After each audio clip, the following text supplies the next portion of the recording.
This is Ramon Abbas, popularly known as Hushpuppi. He's a Nigerian influencer known for posting photos and videos of his expensive lifestyle on Instagram, where he has 2.5 million followers, and on Snapchat, where he had over 1 million subscribers.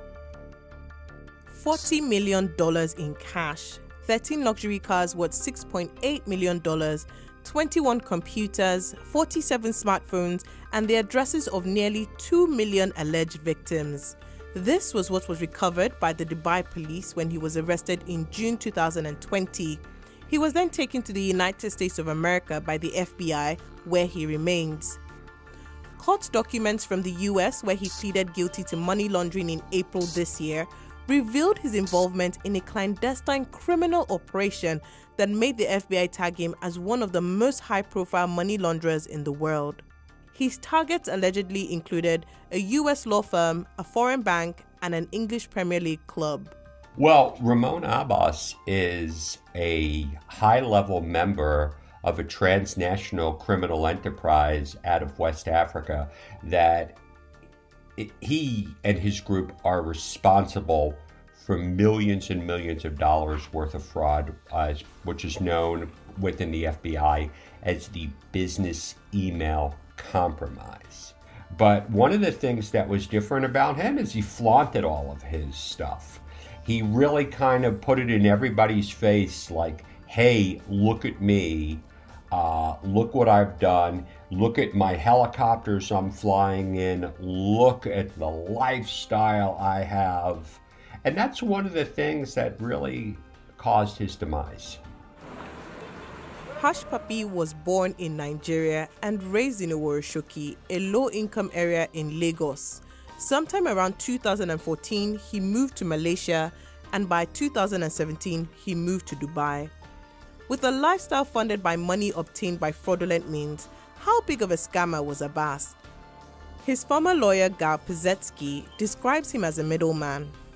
When you look at the bottom line here, as far as what Ramon is charged with or has allegedly done, and to what he pled guilty to, when you look at it specifically as to him, Ramon was not that big money launderer that the newspapers or the government has made him to be, in my opinion. He was more of maybe what I would call a middleman in some instances. I would say that most of these alleged schemes did not come to fruition. Court documents revealed his crimes cost victims almost $24 million. They revealed a scheme to steal more than $1.1 million from a business person funding a children's school in Qatar and laundering of illicit funds in banks all over the world. In the early 2000s, when Hushpuppi was a young man, there was the explosion of internet cafes across Nigeria. Young people flocked to these cafes as a source of entertainment. Not too long after, reports of cybercrime started to emerge as young men in chat rooms illicitly obtained money from the friends they made. Cybercrime expert Dr. Adedeji Oyenuga has studied these men and their crimes. Cybercrime is evolving every time because when a particular technique is popular, the law enforcement will be trying to track down that particular technique, and then they discard it and look for another. They always come up with newer techniques. For example, when they realized that they could be tracked on their laptops, they came up with the idea of VPN. And when they realized that even some VPNs can be busted, they came up with the idea of buying logins from the dark web. One of the techniques Hushpuppi used to successfully obtain money from his victims was via business email compromise. This is what it is. So business email compromise is a type of scam that targets companies and organizations for financial gain or data theft. Cybercriminals, they will typically compromise or spoof a legitimate email account and then send fraudulent emails to an addressee requesting transfer of funds or sensitive data, and they normally try and add some urgency to it as well. So, they will put some other information in there to make you think, oh, right, this is urgent, I've got to act now. So it puts a bit of pressure on the person receiving that email. They'll also quite carefully craft some of these emails as well. So they will be using things that they may have taken off social media about the person they've sent the email to. So they will seem quite legitimate. According to an FBI report released in 2020, over $1 billion was lost by victims of business email compromise. According to a lot of reports and according to Cybersecurity Ventures, the cybercrime problem globally has grown from a $3 trillion problem to a $6 trillion problem. This is from 2015. Now, just think about how big that is. And the problem continues to get worse, because a lot of the fraud going on is impacting senior citizens, it's impacting small businesses.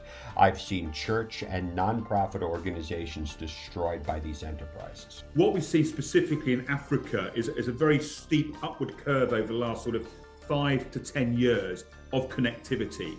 Online crime has grown. It's very difficult for law enforcement to get a true perspective of the levels, because the reporting of cybercrime is often very underreported or not reported as well. What we are seeing in Africa, though, is we're seeing a greater take up of the mobile phone apps. So a lot of people in Nigeria, but also across Africa, are using banking apps to do their business and their money transfers. So what we are seeing is organised crime groups, organised crime networks and individuals.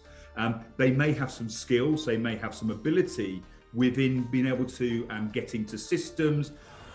Nigeria is listed by the FBI as the 16th worst country affected by cybercrime. In a recent research by cybersecurity company Agari, it found that 50% of all BEC attacks originate from Nigeria.